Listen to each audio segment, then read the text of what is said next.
దేవునిలో భయభక్తులు కలిగి జీవించే మన జీవితంలో ప్రార్థన చేస్తున్నాం అనంటే చాలా అంశాలు ఉన్నాయి దీనిలో.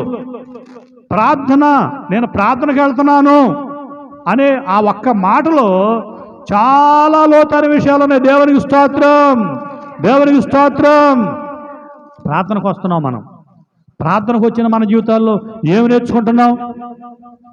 దేవుని సేవకుడు చెప్పినప్పుడు, దేవుని సేవకురాలు చెప్పినప్పుడు ఏమి వింటున్నాం, ఏమి నేర్చుకుంటున్నాం? ఆ మాట ప్రకారం జీవిస్తున్నామా? ఆ మాట ప్రకారం ఉంటున్నామా?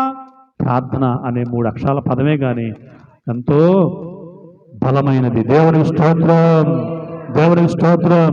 యేసుక్రీస్తు నామమున ప్రార్థన చేయుచున్నాము తండ్రి, ఆమేన్ అంటే ఎంత గొప్ప కార్యమైనా సరే, అద్భుతమైన ఆశ్చర్యకరమైన కార్యమైనా సరే దేవాది దేవుడు చేయటానికి ఆయన సంసిద్ధతగా ఉంటాడు. దేవునికి స్తోత్రం, దేవునికి స్తోత్రం. ప్రార్థన చేసి ఆయన చేతిలో ఉన్న కర్రను సముద్రం వైపు చాపితే సముద్రాన్ని 2 పాయలు చేసేసాడు దేవాది దేవుడు. దేవునికి స్తోత్రం. అలా గొప్ప కార్యాలు చేయటానికి ఆయన సిద్ధంగా ఉంటాడు.